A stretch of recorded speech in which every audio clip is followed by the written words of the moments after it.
Welcome to our chat on pricing. This is a discussion that I hope that others chime in to. So leave comments, leave questions, leave suggestions, both on Instagram and on Facebook in the Facebook group. So I'm going live in both places. And we're talking about pricing and taking payments as a yoga teacher. Now, on Facebook here in the group, I am going to be sharing my screen so that you can see my notes. My notes just with talking about the different kinds of prices. And today I'm not talking about mindset shifts or knowing your value or your worth. Really, I'm getting more into the technical, like how would we do the mathematical functions to realize how much should we be charging and how, what different options do you have? So what different options do you have for charging for yoga classes or yoga practices, whether it's one-on-one or group classes, corporate yoga or yoga for your friends and family? Let's dive into that. So I did get plenty of questions, just a few, and most of them are very common questions that I've seen in a lot of places. So it's, how much should I charge online versus offline for in-person classes? How much should I charge for one-on-ones? What's an early bird price, or when should we charge early bird pricing and when should we not? And in order to get into this discussion of pricing, we also have to just talk a little on the types of offerings that you can provide as a yoga teacher. Some of them are going to be um, more some of them are going to be more expensive, more valuable, or perceived value than others. And there are different reasons for that. But let's talk about the few things you could offer. Group yoga classes, that's a given. Group yoga classes, private sessions or consultations or coaching sessions. So a one-on-one. You can do private group sessions where you bring a group in. We can do retreats, trainings, workshops, certifications, class series, so a package of classes. You can do packages on drop-in classes, but let me just go into the pricing model right away. Let's just get into that and talk about them. But just know that there are a lot of different offerings out there, and you're not limited to just teaching group classes, which that is what 200-hour yoga teacher training teaches us, is to teach a safe and effective group yoga class. But that's not, you're not limited. You can do so much more than that with the information that you have. It's just not enough time in a 200-hour to teach you all of the things, which is why I'm here. And I do have to mention that my membership, it's a mentorship and coaching program and ongoing accountability for yoga teachers, does end. March 25th is the deadline to sign up, and then public enrollment will be gone. So in order to get in, you cannot do so just randomly any day. You do have to be invited. So that will be, right now it's enrollment's open for anybody in this group and on Instagram, ashesyoga.com/membership to join or get more information. You'll actually find a webinar over there that I just updated once again and filmed yesterday that has more information on what you get inside. So let's talk on pricing. Okay, so let's share my screen. And I just made a Google document, and it's just got a list of the ways things can be priced. I will talk through them just so that you get an idea of what each one of them is. And I have 12 different pricing options for different reasons that you would use them. Another thing I want to remind you about is that Google is magical. So if you have a question, before jumping in and asking a question in a group like this one on Facebook, or asking someone that you know, how much should I charge for this one-on-one practice? Do some research. There's a few ways you can do research. Google. So I went to Google on my computer right here, and I just typed in yoga teacher pricing, and a bunch of amazing, fabulous articles came up from some really well-known teachers and some really great coaches. So I'm looking at one here that's from Shannon Crow, the Connected Yoga Teacher podcast. And she has an article on how much you should charge and someone giving her advice, and also probably some podcasts that you can listen to.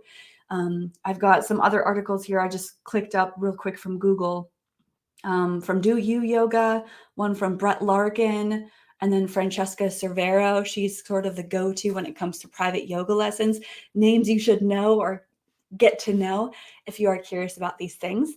Another place you can search is in my Facebook group. Use the search bar at the top of the group. I think I at least say 3 to 5 times in different comments please do a search using this keyword phrase in my group before asking this question, or please search for yoga teacher pricing, or how to charge for one-on-ones, or how to take payments, and you're going to find a ton of past conversations.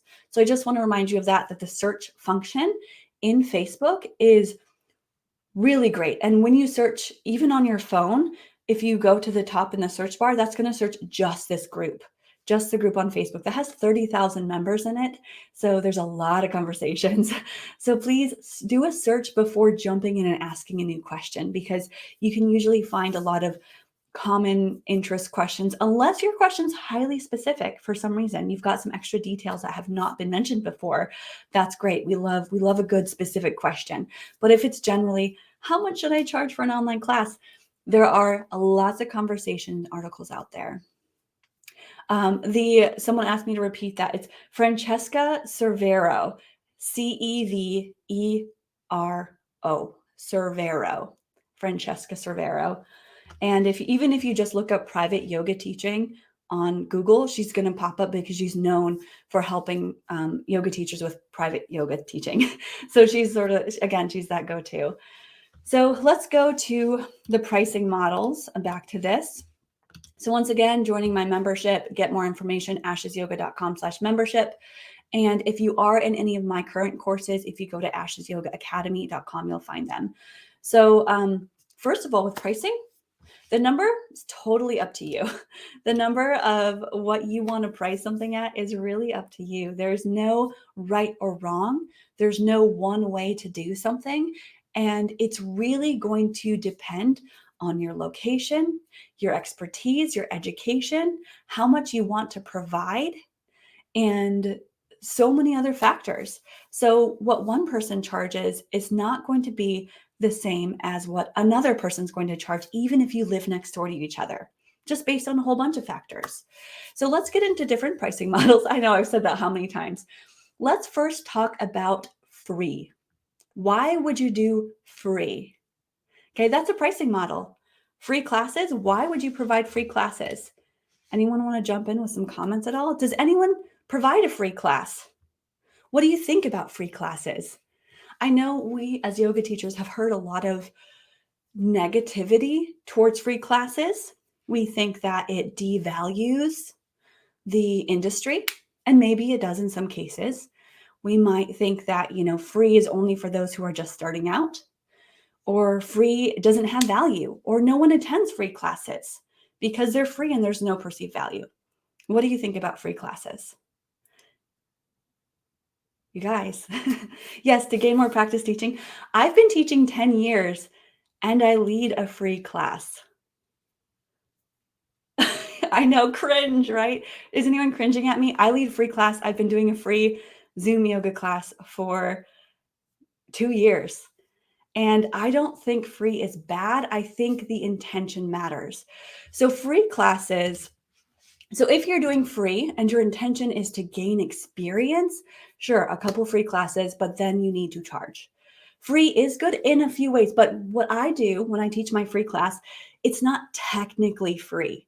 What I'm doing is providing a class in order to build my email list.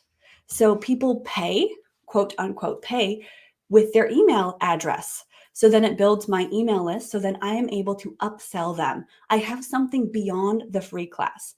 And to me, I don't see that as being undervalued at all. It's something I enjoy doing.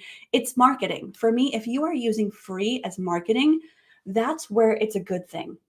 Now, the other reasons you can do free, why should you do free if it's like a group class, is what I learned from one of my business coaches is the 3 C's. And it's one-time events only: church, charity, and children. For events for children, events for your church, events for charity, by all means, I think doing free can be very beneficial because you're giving to a good cause. But those are not ongoing. You're not doing an ongoing church class in your church hall for free.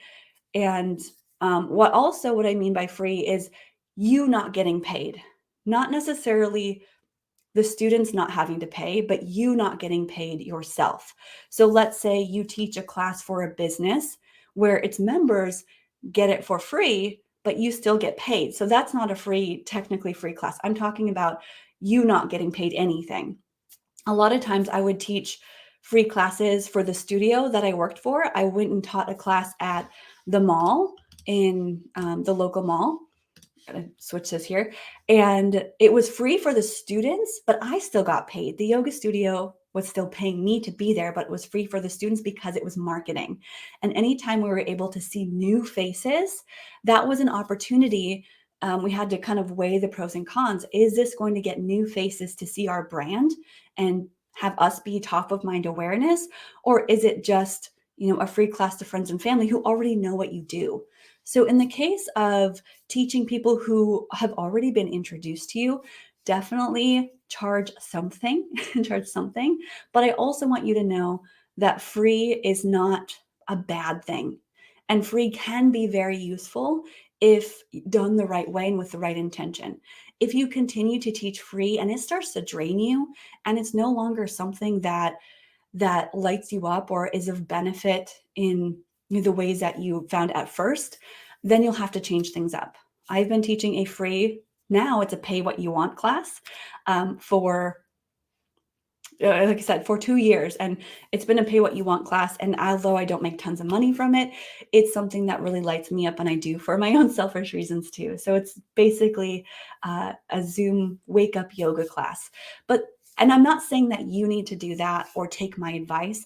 I just want you to know that you can't lay a blanket statement saying that free is terrible and you should never charge for free. But it is nice to be able to give something in return. It is, yes, with free classes, it's a great way to get your name out. If you are seeing the audience, that if you are being introduced to an audience that you're not otherwise introduced to, or if you have an opportunity to gain new email contacts or phone numbers or any kind of contact information, then it is a benefit to you to do a free class. And it might be once in a while out in the community. It might be free park yoga, something you can advertise. But it's not because you undervalue yourself at all. It's because you see a bigger picture beyond that. If you're only teaching yoga for free and that's it, you don't have a bigger picture beyond that. You don't have the next step. You don't have an upsell. Then that's where free can become problematic. Okay, yes, exactly. Let's see, we had a couple questions. What do you think about free yoga classes on YouTube? As long as the YouTube videos, I'm going to say this all the time, has a clear call to action, again, to the next thing. You're not just, okay, here's my yoga class and then done. It's, hi, my name is Ashley from ashesyoga.com. Go follow me, go join my email list or go download this free resource at my website, ashesyoga.com. Okay, now let's get started. And at the end, you wrap it up again. To get my free guide to go deeper with me, go ahead and go to my email, my website to get whatever, could be a free thing, or you might be promoting a workshop or like to sign up for my workshop, head on over to my website. So you always have a call to action with YouTube videos. YouTube is marketing. It's not your membership platform. It's not just because you want to provide free classes. It is definitely more of a marketing. YouTube's the top of your funnel. Yep, this is the audience that you market your courses and programs to. Exactly, that's what it is. It's tens of thousands of people, or whoever is finding you on YouTube, to then direct them to the next thing. So YouTube is not the be all end all. YouTube is not the thing that you're looking to pay you. So don't get into YouTube thinking that you're going to get, monetization money from YouTube, because it's not a lot. And I say that from experience. I am monetized on YouTube and I make this much money from it. Okay, we're going to move on from free. I do get kind of on like a soapbox with free because I think there are benefits to it. You have to go into it knowing what your intention and bigger purpose is. It's part of the business plan that I have talked about, and I do talk about inside of my webinar at my website, ashesyoga.com/membership. Okay. Next pricing we're talking about is drop-in pricing. Drop-in is pretty straightforward. Someone pays you money to go to a class, or even a one-on-one. Someone pays you a set amount at the time that the class starts, usually before. They pay you one time. Here you go, take my money. They pay you upfront in full for the service provided. This can be events, workshops, whatever. These are the easiest payments to handle because there's no follow-up. There's nothing. It's just pay your money and you're good. But there are a couple considerations. If you are working for someone like doing corporate yoga, are you going to charge a flat rate fee all at once or a per person fee? That can be something to consider if you're not just doing, one person's dropping in at a time. This would be like let's say you're a yoga entrepreneur, yay, and you decide to do yoga in the park. You got all the permits, you have the permission, and so you say it's $10 to join. Pay me through Venmo or PayPal or sign up on my website, bring cash for a drop-in, and people can walk in, or maybe it's pre-registration. You have to set that yourself. Do they have to pre-register so you can ensure you have the people, or is it walk in and pay me, here's the cash? And maybe it's cash only, that works too. So drop-in is fairly straightforward. So it's not free. Yeah, we'll get to the next ones. Okay, packages and series. So a package is a one-time payment for a set number of classes. So what you pay, let's say $100 for 10 classes. That's a package. And there should be a discount associated with buying 10 versus just one drop-in. And I want to step back and go back to drop-ins. So drop-in rates, again, you have to see your bigger picture. A lot of people will lower their drop-in rate to like $5 or $10 because you think, that's what people should pay. But then you see yoga studios and other people with a drop-in rate of like $30, sometimes $40 for one single class, or maybe it's a day of classes. Why is that? Why do us individual yoga teachers think $5 is what we should be charging for class when other places say $30? Is it because the class is better? Is it the experience? None of that. It's actually because people who charge 25, 30, that jaw-dropping drop-in rate, like you're like, what? $30? It's because they don't want people paying drop-ins. They want to deter them from paying drop-ins. In fact, they would rather get rid of that completely. And so it encourages people to buy a package, a membership, or something else that gets them in the doors more frequently. Drop-ins are the least lucrative, the least profitable way to make money as a yoga teacher. And the reason people price it at $5 or $10 is because they usually don't have something beyond that. There is no packages. There is no memberships. So that's just assuming that people are going to pay their $5 or $10 all the time, and they're going to come frequently. So if you only have a drop-in rate available, yeah, it's going to be lower because that's what the value you've set out to be. And the value is the same though as the yoga studio who pays, you have to pay $30 for a drop-in, but their payments come through memberships and packages and the other things that you want people to get onto. So it's not because yoga is not worth it. It's just because, it's not worth $30. It's just, people who charge that drop-in rate, they don't want people paying the drop-in.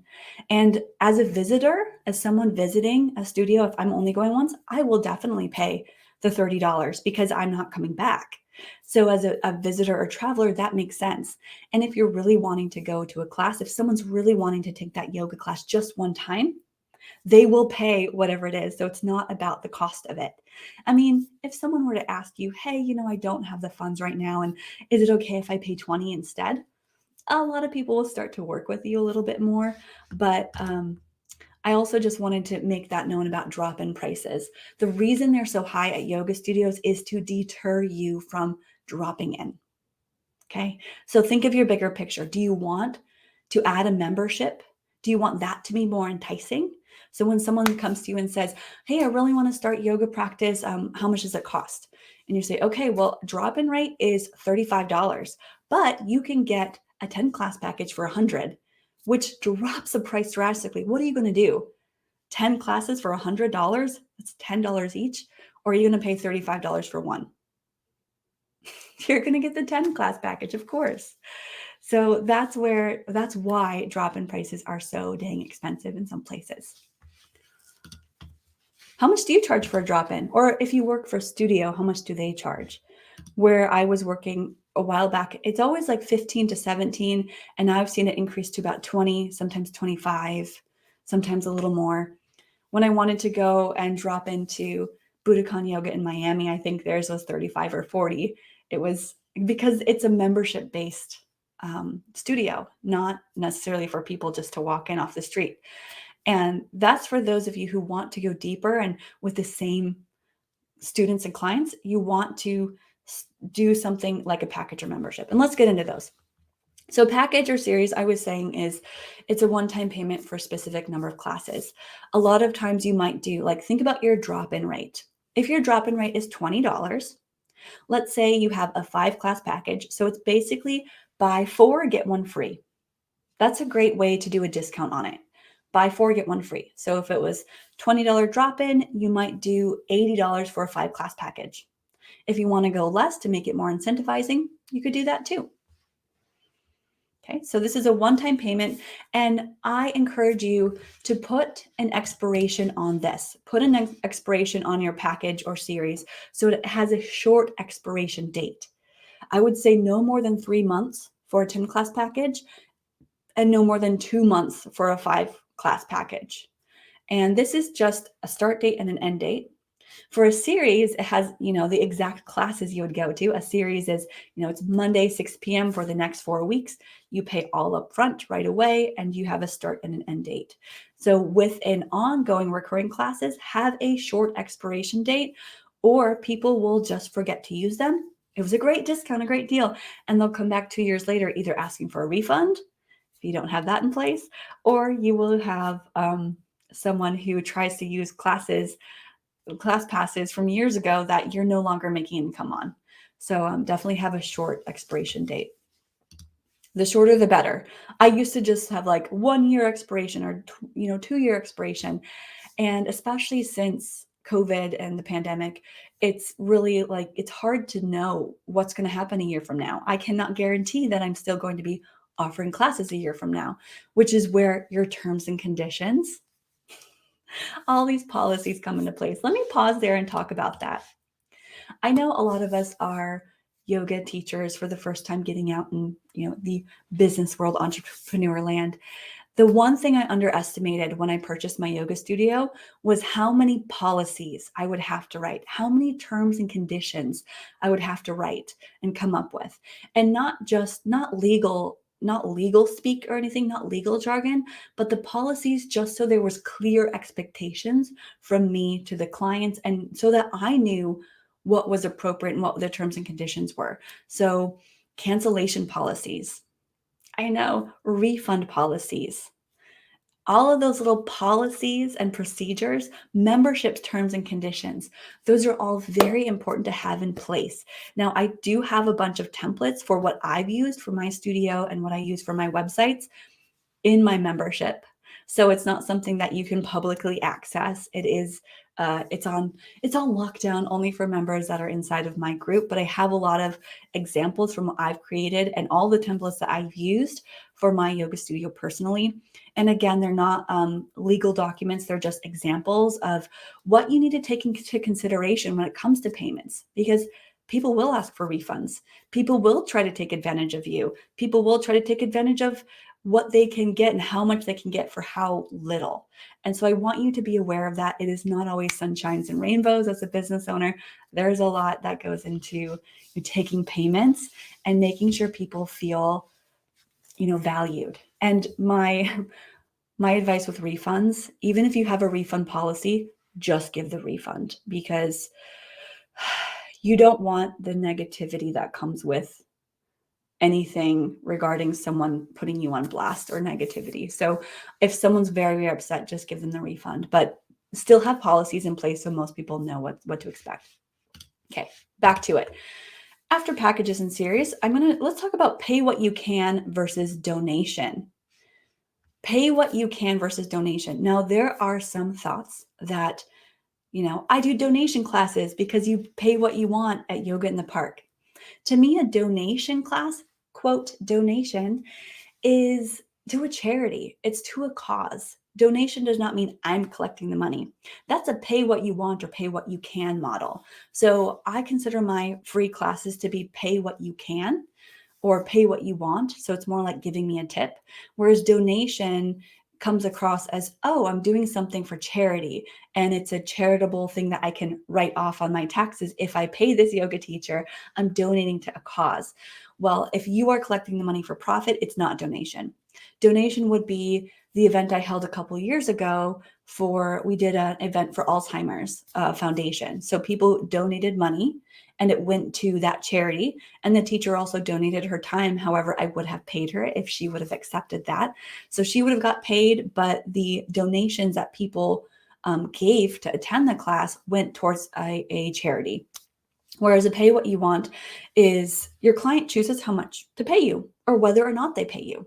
You can set a minimum if you want. You can offer a suggested amount. That's what I would recommend. And I actually have an example of this. I'm going to jump into my offering tree site, which I'll talk on a little bit too. So I have set mine up very easily. If I go to my site, ashesyoga.offeringtree.com, and go to register for my morning class, you can see that I have set up here. I have tiered options, and also you can pay what you want. So if we zoom into this a little bit, I have it set to $5 to buy me a coffee. And if I wrote suggested amount next to $5, I assure you more people would pay me, but they don't. And that's okay because I have buy me a coffee. And to be honest, coffees are now like $7. Ugh, crazy. But cost of everything is going up. So I have it set to $5, buy me a coffee. And I put the highest price at the top. There's a tip for you. Remember that. Put the highest price at the top. And then underneath I have join for free. And then someone could pay me $10, $25, or something else. And people do that. Sometimes people will pay me just $50 one time, and then they'll join for free for like a couple months. So that's one thing I really like about Offering Tree. If you're looking for a system to work with that you can set up different pricing models, Offering Tree is great for this kind of thing. Sliding scales, pay what you want, donation. If I wanted to put $5 buy me a coffee, $10 suggested donation, $20 pay it forward, I'm sure I'd get more payments too. At this point with this class that I do, and I'll be honest here, I probably make about $200 to $300 a month with this option. So it's not a lot, and I do have a lot of people attending, but again, it's something that I do because I enjoy it. But there are ways that I could earn additional income with this pay what you want model. So free class or pay what you want, no obligation. I wrote that myself there. So you can write your other instructions. You can also write, if you'd rather pay me through PayPal, here's my PayPal link. If you'd rather pay me through Venmo, here's my Venmo link. So along with that, I actually have, back to the pricing models, I recommend signing up for Venmo, PayPal, Cash App, all of the things, even if you don't think you're going to use them, or even if you don't use them now, sign up for them anyway, because you never know when someone's going to be like, hey, what's your Venmo? I want to pay you. Like, I've had that happen. And that's why I had to sign up for Venmo, was because someone asked me for my Venmo and I didn't have one. And I'm not going to say no to someone wanting to pay me. So of course I'm like, wait, do you have PayPal? They're like, no, only Venmo. Like, okay, well, I better sign up for Venmo to make sure I have it so that someone can leave me a tip. So sign up for them. Make sure you have an account just in case it ever occurs that someone wants to pay you in a different way. Okay, so pay what you can versus donation. I hope that's understandable, the two of them. Similarly is sliding scale. And the tiered options I have, or the sliding scale, is that like there's a minimum and there's a maximum. How much do you want to pay in between? It might be $5 to $20. You get to pick your price. How much do you want to pay? 10, 12? How much can you afford right now? So there's a sliding scale. And I would set the lowest price, not to the absolute lowest. I mean, most people will probably pay you down the middle, but always have a suggested amount. That way people have a baseline of what to go off. If you just say, yeah, pay me whatever. If someone's just starting out, they may not realize how much a yoga class is worth. So you might say, at your local studio, you're going to pay about $15 for a drop-in. So, it's up to you how much you want to pay, but just know the baseline, and what people typically pay is about $15. but you'll have to check your local area for that. Okay, so sliding scale, you can give a range or how much you want to charge. An offering tree, you can do that too. Set a minimum, and then from there, people can choose how much. Okay, on to split payments. Split payments is for bigger things like a retreat, or maybe it's a coaching program.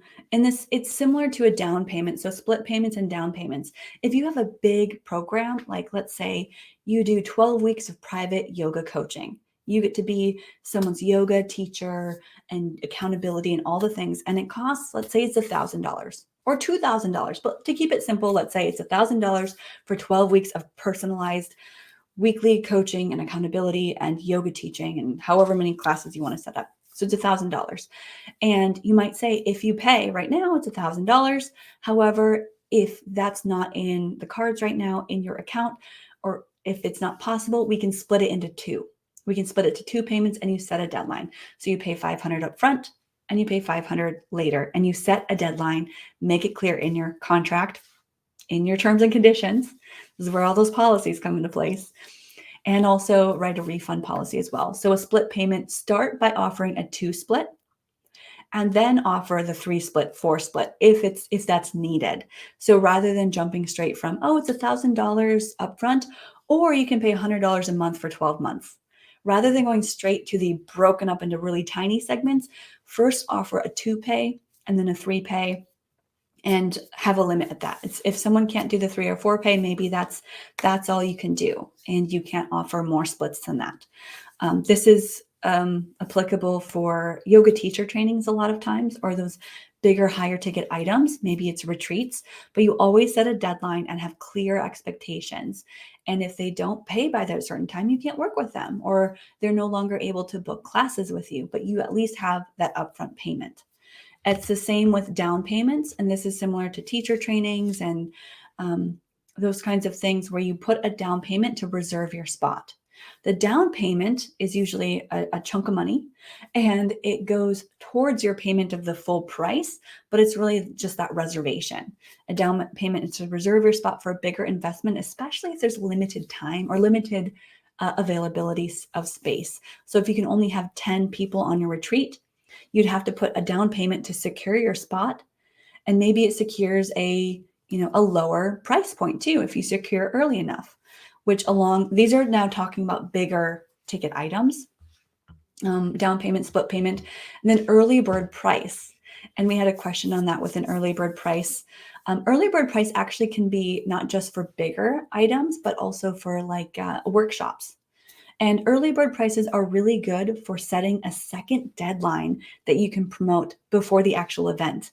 Because if most people, I think there's a statistic out there that I don't know how many it is, but like 50% of people will sign up on the last day of the deadline. So if you have a big workshop on a Saturday and you don't have a pre-deadline before that Saturday, everyone's going to sign up Friday night. And then you're going to be stressed out because you don't know how much to prepare, how many people are actually going to be there. And it creates or if you're going to even get the people there. So having an early bird price, an early bird deadline ensures that you have the minimum amount of people. And it also gives that perceived deadline, like, oh, I'm going to miss out if I don't sign up in time. So that early bird deadline is really beneficial. With a bigger offer, your early bird price is going to be way earlier. So I just saw a retreat that's being hosted in September, and their early bird price ends at the end of March. So that's months, like 6 months before they're actually doing this retreat. So their early bird price to save like $1,000 or something, or $750, is the end of March. But I think it was to secure your spot, do a down payment, and you get the early bird price. So you'd have to secure your spot. You can kind of mix and match these. If you're doing a 6-week series, a workshop that's one day, something that's like $100, $200, your early bird price deadline might be the week before, or it might be because of specific venue accommodation. So you need to know that you need to know the number of people before you can book the venue that you're using, or you need to ensure that you have a certain amount of people so that you can make the payment for the venue, for the studio, or whatever, wherever it is you are. So it might have to do with, the contracts or the place. And I think of wedding planning when I think of this too, because I needed to know how big the guest list was before, 2 weeks before the actual date, so they knew how much food to serve us. So it depends on how much prep you need to do. If you have to order, gift baggies and packages, and you have to order supplies for a certain amount of people, you might need that early bird deadline to be earlier. If you are just, you're showing up, you're teaching a workshop, and there isn't a lot that you really need to do to prepare, you just want to know how many students are going to be there, your early bird deadline might be just a couple days. Like it might be a couple days prior. And with pricing the early bird deadline, make your early bird price what you want to make, not less than what you expect people to pay. Make that the actual price, whereas the late price is going to be higher than what you actually want to earn. So if your workshop is $50, your early bird deadline price is $50, your late price is $55 or $60. You don't do it the other way around where it's late price is $50 and then you discount it. So you're not really discounting anything. What you're doing is adding on from the regular price for the late price. Okay, so think of it that way. And you might not give a discount with early bird pricing. It might be something that is bonuses. So if you sign up by the week before, you get VIP treatment, or you get an additional something. You get the gift bag, or like limited gift bags available, or whatever, retreat bags. You have to sign up by this date in order to get your goodie bag. And if you don't get it. So that's another way you can do it, is to give more for the early bird, not necessarily take away. So you're more so like, get the bonuses if you sign up now, right? Yes. Guys, do this. Early bird pricing. Next up. Oh, this should have been with packages. We're going to talk about memberships. Memberships. How lovely. Memberships are ongoing, recurring payments. Most popular duration of memberships is monthly. Quarterly or yearly are also options as well. There is such a thing as a lifetime membership too. You can offer just one option for membership or multiple options. And memberships actually can be more than just offering members yoga classes, right? It's not just become a member and you get this many yoga classes. You can actually do, add more for members, give members bonuses, or I love memberships. And if you are not, let's just say this, the go-to person talking about memberships that I absolutely love learning from is Stu McLaren. He is not a yoga teacher. He's not in the yoga industry, but he is the go-to when it comes to memberships. And a lot of yoga teachers, myself included, have gone through his course that talks on memberships and have created memberships, not just yoga teaching memberships, not just, what you typically might assume a yoga membership would look like, but memberships that do more, that offer something different, but still along the lines of yoga teaching. So my membership is more so for yoga teachers to help you with business, marketing, and technology. And we do weekly accountability calls. I offer lots of courses inside there. And so it's different than me getting in front of my mat and teaching classes. However, I do have a membership too, something that you might consider. So my Pay What You Want class, what did I call it? The morning movement and meditation class. I do have a membership that if someone wanted, it's totally optional. They can join my morning movement and meditation class for my yoga classes on Zoom for $25 a month. So if someone wanted to do that, it's an option. Now I could make it so that my class actually is at least $5. So you have to pay, or there's a benefit to doing $25 a month, because then you can come to more than 5 classes. 25 would be the cost of 5 classes at $5.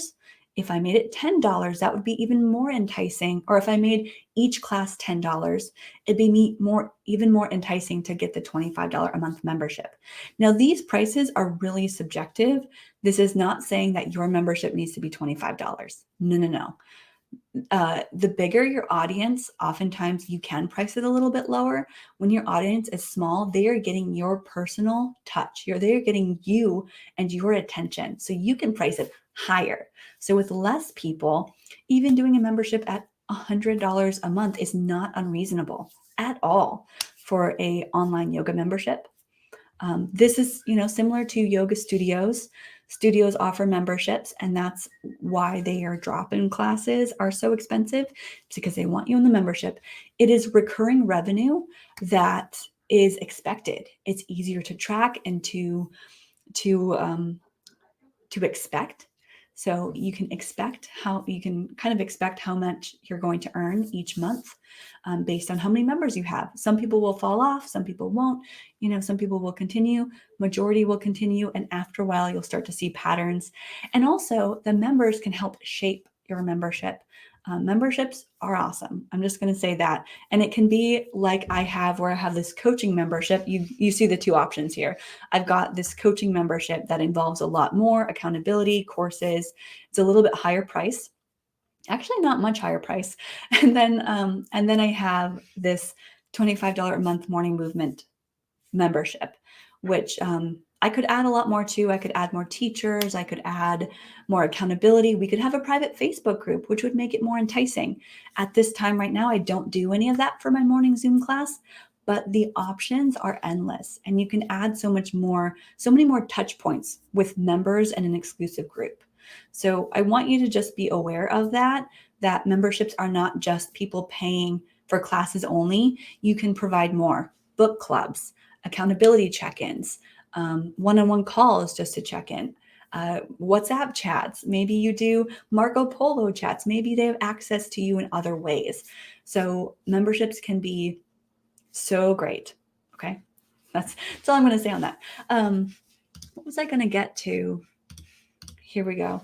Oh, I wanted to share with you how you do this in the back end of OfferingTree, just because I can. So let's say you want to schedule a private yoga class, right? I'm going to edit this. Private one-on-one. So in the back end here, you can choose allow tiered pricing or donations. You can do a minimum price. You can allow clients to enter any price. And that's how easy it is to set up. You can add more pricing. Ooh, let's say small price, $5. I know you're not seeing this on Instagram. Sorry. Oops. So you can add more, but it's really easy to set it up on OfferingTree.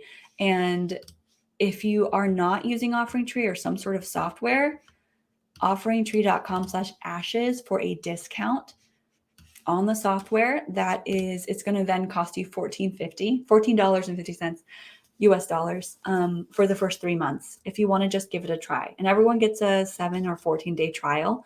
So that's pretty awesome as well. So if you wanted to get started and put those offers up right away, you could.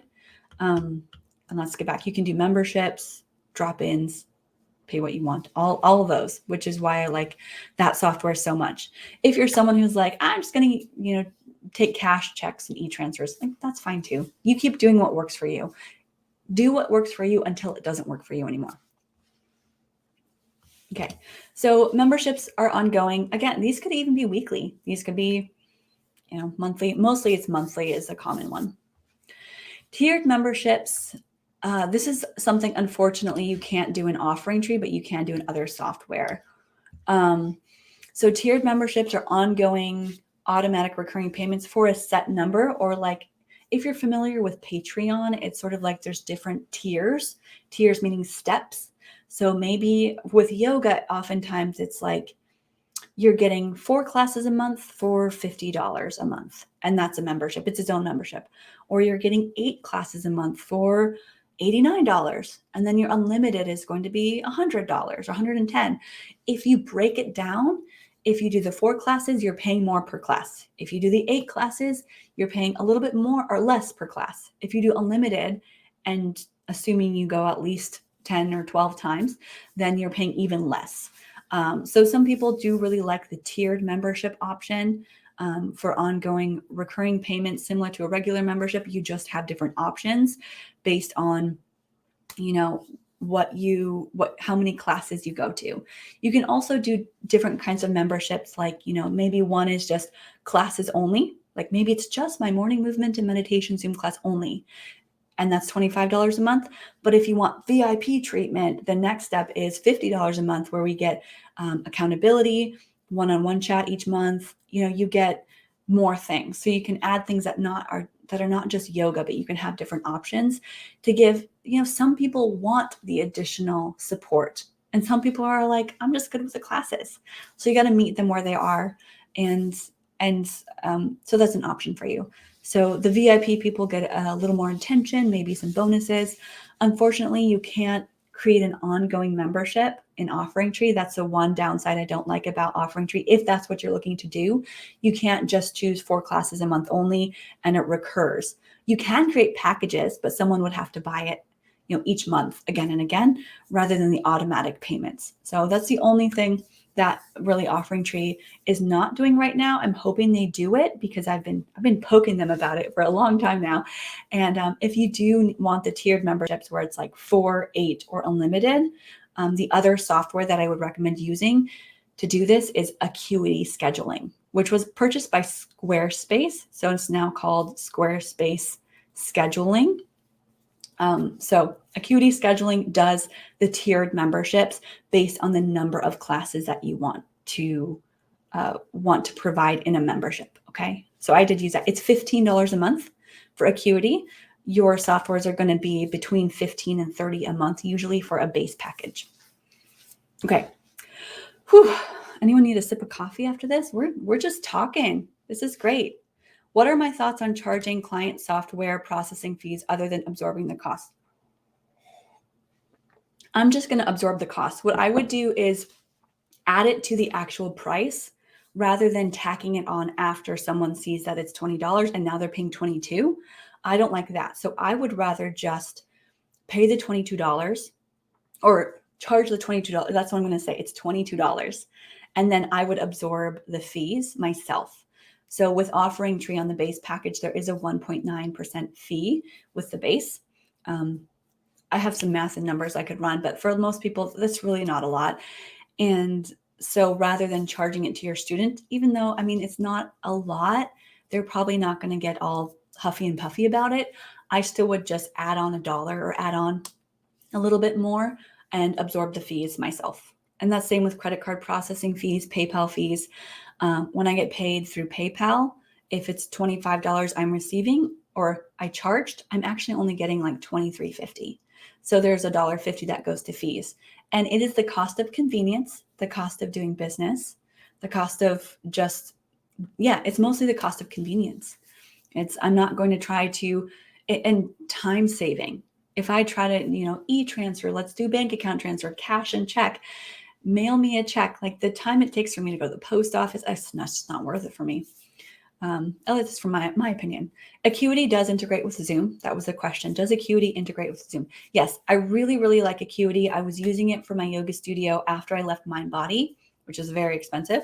And Acuity worked great. It just wasn't really pretty and it wasn't super user-friendly. I do have a demo example or training.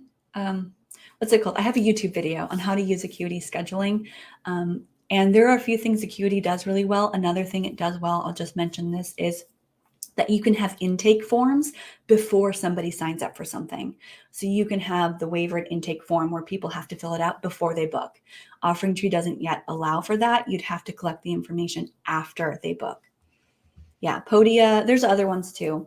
Acuity does send Zoom links to clients after their class. It creates them themselves. It actually does better because if you do a one-on-one private, it will pop up on your Zoom screen as like yoga class with someone, whatever their name is. Whereas OfferingTree will just say yoga class and you have to look up whose name is, who booked that for you. So yes, Acuity is really technically good. Again, it's not a full website though. So it's not a complete all-in-one. You cannot do on-demand videos, whereas you can sell on demand through OfferingTree. You can't do it's not your website. You'd have to attach it to a different website or just use the ugly looking one, the scheduling software. That's okay. So And you guys, I'm going to be really honest too. I have both Acuity and Offering Tree. I don't currently use Acuity much, but I pay for both. So like it's not limited to just one. I think Acuity is great for one-on-one appointments. So if you're someone who's only doing private lessons and you need those intake forms, you need a lot of the reminders and the emails and integrating Zoom links and making sure Zoom has the name of your client on it when they schedule and book, Acuity is going to be your go-to for scheduling for one-on-one appointments. Now, if you're looking for more of the all-in-one and you want to do tiered pricing, and like I said, the donations and all-in-one type of thing where you want donations, pay what you want, tiered pricing and sliding scale, that's going to be Offering Tree. And Bonnie says, interesting to know MindBody's expense. MindBody base price is about $150 a month. It's very expensive. Most yoga studios are paying upwards of $250 to $300 for everything that you need per month. Yeah. So anyway, and the reason MindBody has a lot more studio capabilities where it's like payments. What am I saying here? Let me just talk about that a minute. MindBody has the back end like payroll and teacher capabilities and a lot of different ways to set up pricing where you can do like a base price plus per head. So it does a lot of the it's the payment situations for yoga teachers, and it's really meticulous. There's a lot of functionality in there. Most people who are solo yoga teachers do not need those capabilities. Yoga studios, possibly. Probably. If you're a small yoga studio, probably not. But if you have multiple classes, many teachers are running different systems, and you've got like a staff of 15 or 20, MindBody can be really good. But it's not something I would recommend anyone here who's venturing out on their own to do. So definitely no. Yes. I also have a WordPress site and I use Teachable. But those still don't do scheduling and booking. So I still integrate Offering Tree with my WordPress website. This is what I teach inside my membership and my business course. Okay. I'm just going to keep saying that. I'm going to keep mentioning that and just dropping bombs on my membership. Okay. Next one, trial offers. Okay, here we go. This is an exciting one for me because this goes along with free or discounted prices. And trial offers is your introductory over deliver so that people become addicted to you. Okay, maybe not in that way, but what you're looking to do is introduce people to you in an over delivered way. So this is what a trial offer does. A trial offer might be try it for 7 days for a really low price. And if you cancel before then you don't have to move on. But if then you will be charged afterwards the full price. So a lot of yoga studios do like 30 days for $30. That's a trial. You are not making a lot of money from this. That is, you're probably losing money from that. But the hope is that you try it, you get to love it, and then you buy a membership or a package. And the same with trials of like, first class free is one of those as well. Those don't do as well. I would say a lot of people are getting rid of first class for free option because it's just not, if people are going to come to yoga, they're going like paying something, someone giving you their credit card, even if it's for $1, is going to be much more valuable than a bunch of freebie seekers. So someone who, Groupon, someone asked about Groupon. Oh, yoga studios hate those. Groupon's fine. I wouldn't do them personally as a solo yoga teacher. And you also, when you do Groupon or ClassPass or any of those, also know I'm in the yoga studio owners group and I see a lot of these conversations. I'm not going to, I can't take any information from there. I'm not going to shout anyone out. I just see the conversations. And Groupon and ClassPass, what you get is a lot of people who are into Groupon will use Groupons and just jump from studio to studio and jump from place to place. They're not in it for the long term. Now you'll get a few people that would be in it for the long term, but most of the time with Groupon, ClassPass, and those really discounted things, you're not making a lot from them, and they rarely convert over to regular clients. Rarely. If someone wants to practice yoga, they're going to pay for it. They want it. With Groupon and ClassPasses, you'll get a lot of people looking for discounts and asking for discounts. So not a huge fan, but it is out there. It's something you can try. But that's what I have on number 13 was discounts, coupons, and BOGOs and stuff. But trial offers is more of that. Here's an introduction. Now I'm going to lead you to the next upsell. It's the same as, what did I have up here? If you do a free class or something, you have to have something to upsell them. It's not just a trial offer and then you're done. It's here's a week free. And if you want to continue, now you're paying full price. Or maybe once the trial offer is done, you then give them a slight discount if they decide to book right away. So let's say you get a free 7 days of your virtual yoga and you have to decide by the end of week 2, or maybe it's the end of day 7, like right in that trial. If you want to join, you get $5 off a month on your monthly membership. So there's a lot of ways to combine things like that to make it exclusive, urgent, fear of missing out. FOMO is a big thing in the marketing world. Fear of missing out. Oh no, if I don't do this now, I'm missing out. Oh no, if I don't do this now, I'm losing money. If I don't do this now, then I'll never be able to do it again. And so we have to create that sense of urgency, although maybe it's not always 100% true or accurate. And it is because you are creating it, but that's the way the marketing world works, is that you have to create that urgency, exclusivity, and scarcity. Like there's only 5 spots. I'm only accepting 5 new private clients. It's this limited time. So trial offer is good for that, as it regular price will kick in unless a client cancels or they have to have a deadline by the time they make that decision.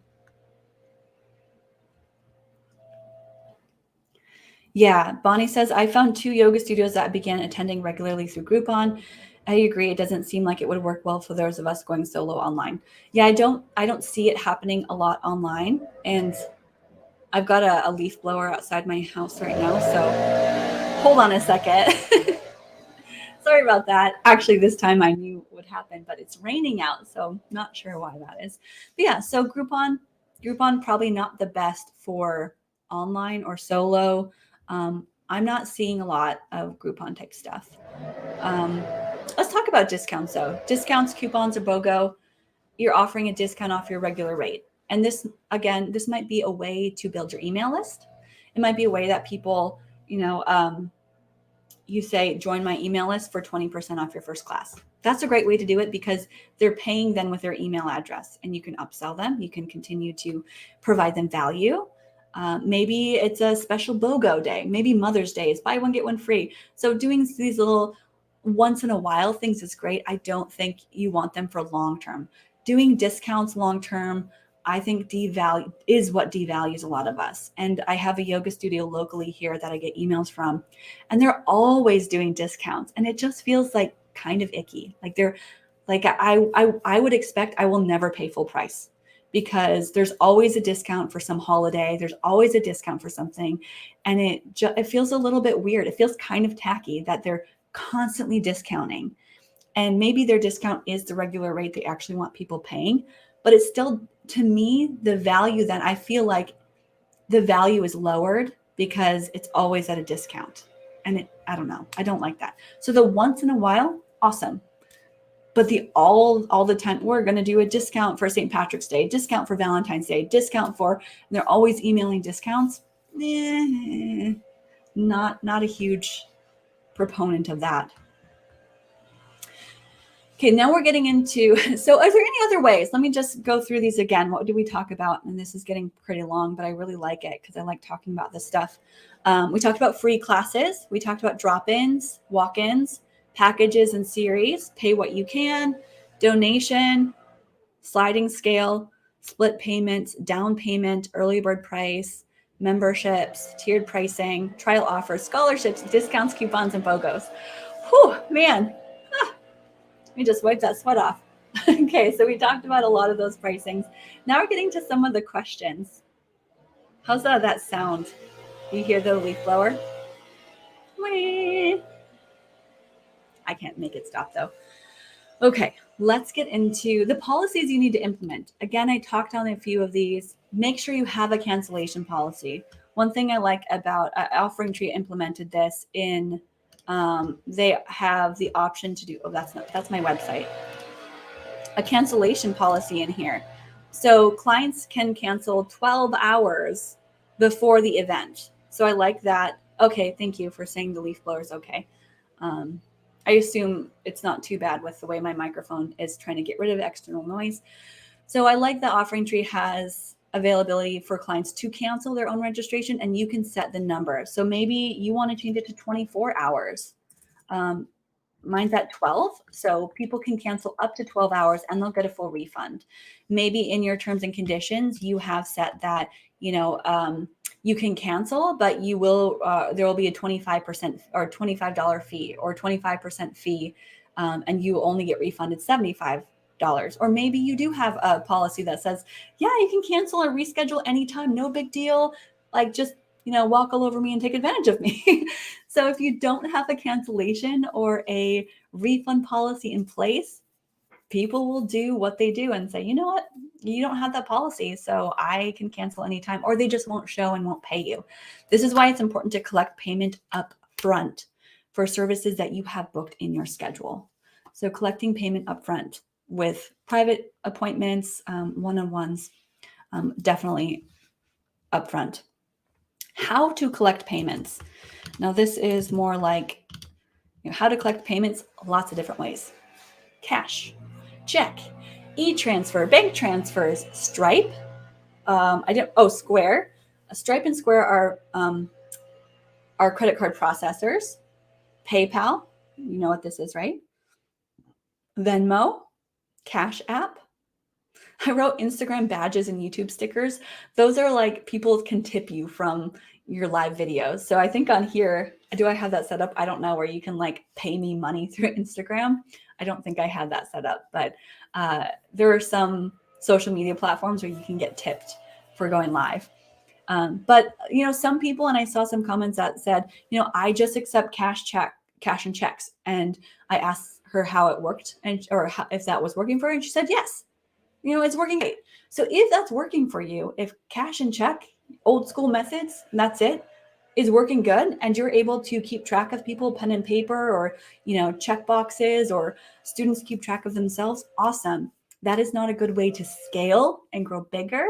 And also, it's really hard to collect cash and checks when you're working online. Yeah, so if you want to do any online teaching or Zoom yoga or on-demand video replays or online workshops or courses, you will have to sign up for some merchant processors or credit card processing, or at least PayPal, at least. And what these companies, PayPal, Venmo, Cash App, Stripe, Square, they keep things safe. So it's a very secure site where people can collect payments. It's not just you asking for bank details. So that's why it's nice to work with that third-party payment processor. Yes, they do take a fee.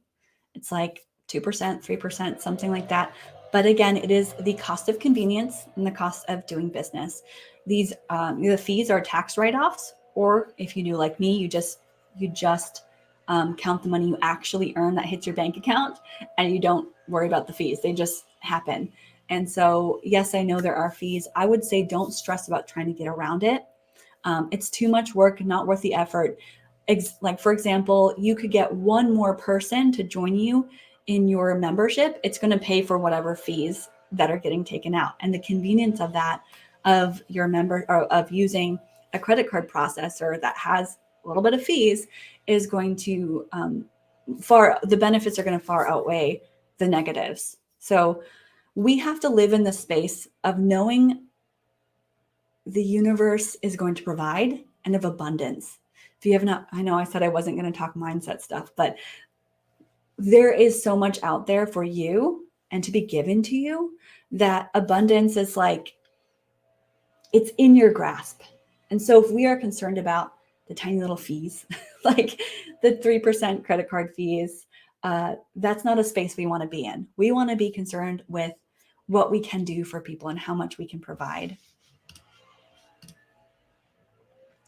Oh, Bonnie has a good question. What are your thoughts about being an occasional free instructor at a store like Lululemon to build awareness of what we offer? Yes, that goes back to my free classes or free discussion at the very beginning when I said that's marketing for you. That is, it's you putting your name in front of an audience you may not already have. Make sure you collect email addresses as much as possible. Don't just hand out business cards. Collect the people's information if you're able to. If you're not, the least you can do is business cards or say your name or your website over and over. So it's use it as a form of marketing with a call to action. I'm always mentioning my free morning movement yoga class, no matter where I go. So wherever you go, yes, okay. Lots of abundance. Okay. So I did mention using a scheduling and booking software that's going to integrate directly with payment software. So for example, OfferingTree integrates with Stripe. So they talk together, and automatically when you make payments through OfferingTree, it goes into your Stripe account that then goes into your bank account. Another positive of Acuity scheduling, just will go on that end, is Acuity scheduling integrates with Stripe, PayPal, and Square. So a few more. But either one of these, any one of them, Stripe or OfferingTree, Acuity, whatnot, you can also set it for people to pay you elsewhere, so they don't have to pay online. You can set the requirement for payment to either be required or not required, so people can pay you cash or drop in, or they can sign up without paying you. So if your country or if your country doesn't have Stripe or you can't use these payment processors, you can have it so that they pay you a different way. Just make sure to write that in the description. Like, here is my PayPal site. Here is my Venmo. Pay me here. Or after you sign up, make sure to pay me through these means, however it is, or bring cash with you, mail a check. And if you want to start with OfferingTree, offeringtree.com/ashes for a 50% discount off the first 3 months or 15% off annual. Okay, now we're getting into how do you decide on a number? There's a few ways. Number one, you can ask, hourly. We're going to talk about hourly.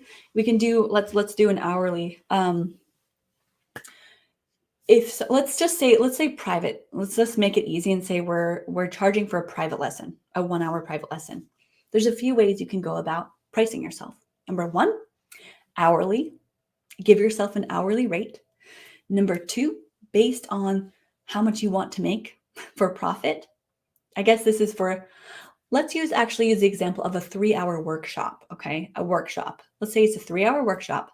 You can do hourly rate.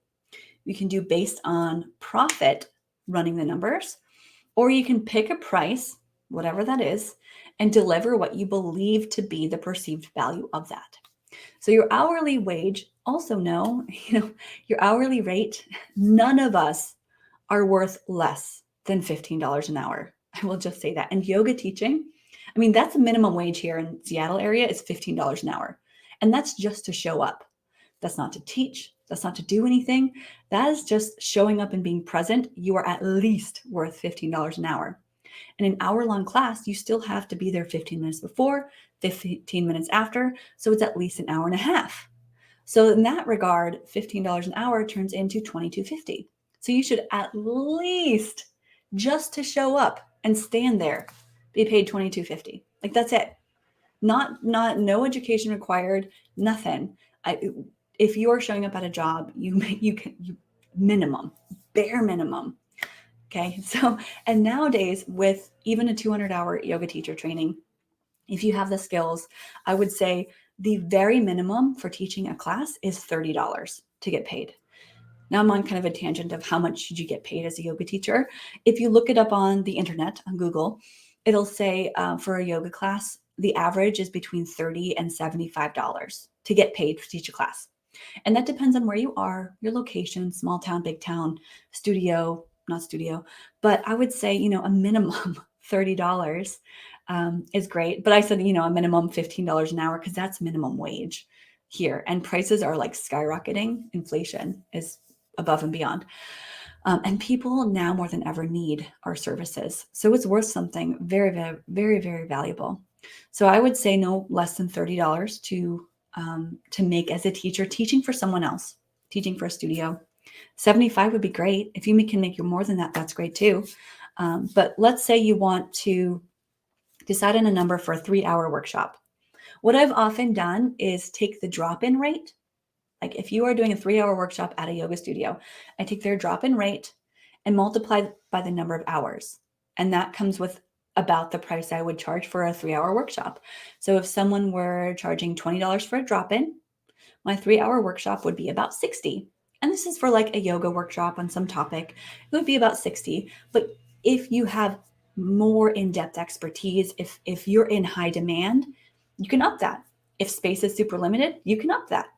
Minimally, I would charge the hourly rate of what a drop-in is per person. And then you have to do some facts and figures, like how much do I want to earn? If you're teaching for a studio, the split might be 50-50. Studio retains 50%, you get 50%. So now you're thinking, okay, 5 students at $60, I get half of that. Math, oh my gosh, is anyone here else a math nerd? I am. I'm totally a math nerd. I love it. So I love all these algebraic equations, and I've been sort of problem solving with all this. So I would do at least the minimum would be, at least $60 or about that. Maybe you set an early bird price of $55, or maybe it's $60 early bird, $75 if you're later.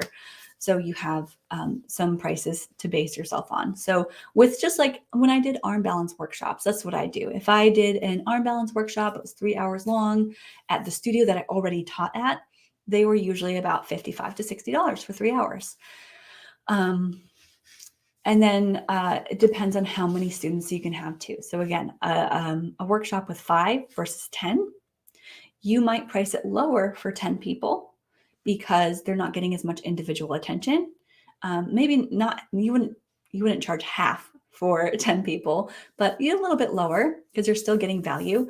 Whereas if you have a group of 5, that's a small group, you can charge more. And another way you do it, just throw a dart, throw a dart and hope for the best. The first time you do anything, the first time you do a private lesson, the first time you do a workshop, it's going to take you the longest amount of time. So charging hourly based on your prep time isn't necessarily the best way to do it, because as you gain more experience and as you get better and better at this, and you can host these so easily, you're not going to charge less because it took you less time. Not at all. You'd probably charge more. So the first time you do something, it might not even give you a profit based on the number of hours that you put in. It might not. And that's part of the education phase. Part of the education is learning what works and doesn't work, how much you have to prep and how much you have to let go of. So the first time you run a workshop, if you think, okay, I want to make minimum $15 an hour, and it took you 10 hours of prep time, plus the 3 hours, so that's $150 you think you should be making for the prep time, plus $15 an hour to teach. And then you come out and you've only actually made $50 profit. Like it's still not a loss. It took more time, but that's because it was the first time you did it. So first time you do it, it's okay. It's okay to feel like you put a lot more effort in. Again, it's part of that education, like an internship phase where you're learning. And I do really like the way of with one-on-ones, because we'll get to one-on-ones, pricing one-on-ones. Again, there are a lot of really great Google articles out there. If you just look up yoga teacher pricing, I mentioned Shannon Crow, Francesca Cervero, doyou.com. There's always these like yoga blogs out there that have really great advice for pricing one-on-ones. There's, again, a way you could do it where you look at the competition around you, and you don't want to be the budget person either. You don't want to be the lowest price, because that perceived value, right? You are valuable. What you have to offer is of high value, and you don't want to be chosen based on you being cheap. So if someone is choosing you because they looked around and said, oh, you're the cheapest one I could find, is that the type of person you want to work with? Maybe not. maybe not. So you want to price yourself around what other people in your local area are doing. And you can look at massage therapists for their average price. You can look at other yoga teachers, if possible, other yoga studios, in-home, in studio, to see about the price point you could be at. And I would, it usually ranges between minimum, I would say minimum $60 for an hour class for a one-on-one. So don't do less than that ever. I mean, $60 is minimum, minimum. Don't do less than that. Really, please. This is US dollars, by the way. $60 is minimum. Never charge less than that. That's just for your time. And then you can scale up from there. And you might do sliding scale. You might have options. You might be able to work with people. $60 minimum. A lot of people charge $125, $150 for an hour class. And so pick a price and deliver what you believe to be that perceived value. Think about this. You do an hour-long class and there's one person you're charging $50, $50 for that hour-long class. The other person, you're charging $150. There would be a difference in what you delivered, most likely. For $50, for me, what I'm going to do is show up. I'm not going to do any prep work. I will do the intake form in the time that we have. So that means for $50, I'm going to show up, have you fill the intake form, which takes, 5-10 minutes. And then we're going to go through things and it's going to end on time. And that's going to be that. There's no follow-up. There's no checking in. It's just me leading, the practice to this person in that hour. That's it. If someone pays me $150, I am going to, this is for a private session.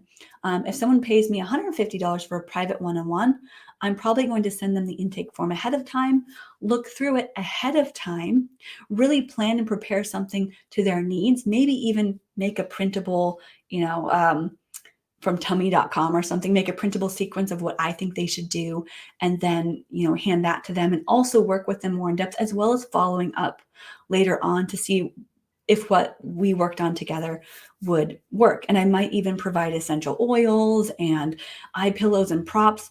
Whereas for $50, I'm just going to show up and use what you have. And maybe you're not of that mindset where, maybe you give the same thing based on the price doesn't matter at all, but it does. So you can set a price and say, I'm going to charge $100 and I'm going to provide what I believe to be what $100 is valued to. So what would someone who charges $100 provide, rather than how much is my yoga class worth? Think about how much can I provide to match that value? Yes. Yeah, there's a lot of people recommending to focus on one-on-ones because a lot of different reasons. I'm not a one-on-one teacher, and I probably am one of the only I feel like I'm one of the only yoga teachers that will tell you this. I prefer groups. I prefer group classes. I prefer teaching groups. I love it. I love teaching online and I love groups. I'm not a one-on-one teacher. I could do it, but I don't want to. And that's okay. You have a preference. We all have preferences. So again, I'm not the go-to to talk about private lessons or even pricing one-on-ones. I'm just giving you what I've seen and heard in this Facebook group, my yoga sequencing and teaching tips Facebook group, and what I've seen through reading and education. So what I've seen through research, not through exact personal experience. With pricing one-on-ones, you can also do a lot of the things that I told you above before, which is you can do a package where, $100 for one, or you save $10 a session if you buy 10 and put a limit to it. So you can do a package, which is what a lot of people do. Some people have their first consultation or their first lesson with someone is a higher price because there's more in depth that you need to do with them. And some people give it as like a lower price because it's just a trial. So there's two ways you can do it. Zoom versus in person. We got to get to that. Sorry. Yes, minimum is $100 an hour for a workshop that takes more prep or travel. Yes, it does. Prices for one-to-one classes on your website, or better to have them reach out and ask. I like prices that are listed up front, and you can list something even if it says like private sessions start at $100 an hour. Please call for more information. Rather than just leaving it completely empty, most people on websites will look at two things: the schedule and the price. Schedule and pricing. Those are the two things people want to see. I don't think there's any benefit to hiding your prices until the very end checkout page. I think it just feels, to me, it feels icky. There are many places that recommend providing one-on-ones. Yeah, there's a lot of places you can do one-on-ones that are not just studios. Yes, you feel that you prefer group teaching as well. I feel I would prefer, yeah, if you're teaching consistently. Some people like groups, some people like one. It's, it's just a preference, no right or wrong way. You will make less money likely as a group yoga teacher, but there are ways to scale that. And I talk about that with memberships, with, doing your own thing, with pricing it appropriately. Okay, Zoom versus in person. Should this be a different rate? Zoom versus in person. Right away during pandemic times, a lot of us did Zoom classes for really cheap or even free, like I do. So a lot of us was like, okay, $5 or $10 because we wanted people to join. and and that was okay for a while, but you probably don't see as many of those teachers continue to teach for those same rates. Or it's rare if someone continued to teach this long, 2 years later. So online versus in person. What I've seen the most success with yoga studios and those who went online and offline, or went online and in studio and then are doing a hybrid, is to keep the same price across the board. Same price. There's no lowering the price for virtual. In fact, virtual classes is more work. If you're providing replays, they get more out of it. It's more convenient. You don't have to leave your home. So there is so much value attached to that, where you go to a studio, you walk in, take the class, and leave. There's no more. So keep the same. You will see most people having success with virtual, or if you're doing hybrid classes, keeping the same price. Same price for in person, same price for online. So if you have the option for someone to book you for a one-on-one class locally, so in person, or on Zoom, don't discount the price on Zoom because it's more convenient. Increase the price because it's more convenient. It's more convenient. People can work with you from all over the world. They have an opportunity that they didn't have before. So my recommendation definitely is to keep the same price. It also is so much easier for you, so you don't have to keep like giving people different prices and offering them things that provide decision paralysis, where they go, whoa, too many options. Where you might say, well, in person it's this price or membership, but then on Zoom you can save money. If you just want to do what's best for your client and what's most convenient for them. If it's in person, they will do in person. If it's on Zoom, they will do on Zoom. There's no reason to discount those prices, so keep it the same. And I've heard from people who do keep it the same that was definitely the way to go.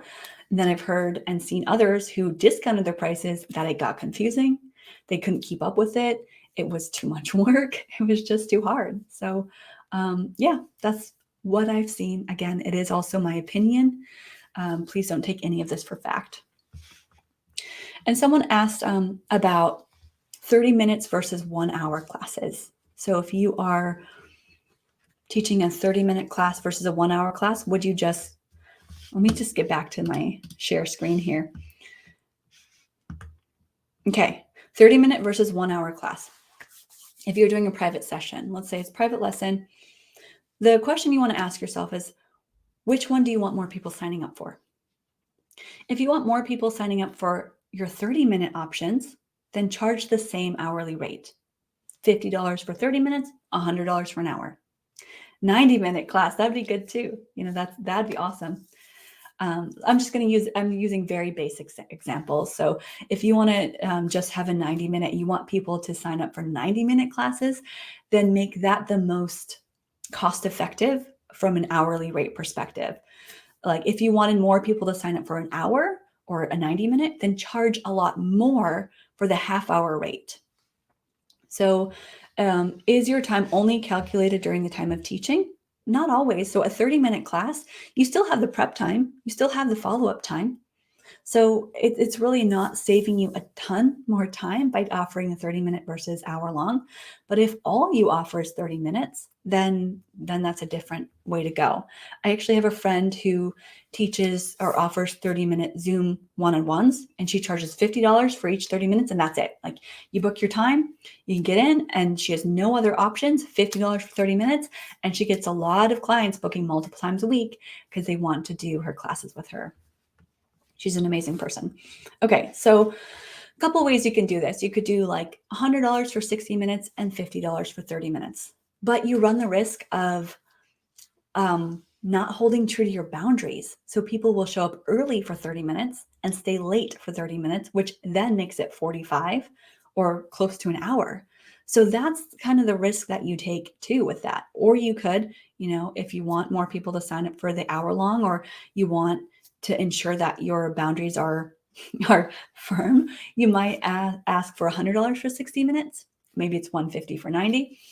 And then $75 for 30 minutes. So it's not half the cost. It's basically half the cost plus some, to ensure that people are more enticed to go for the 60 minutes. Or if they really want just 30 minutes, they're paying more.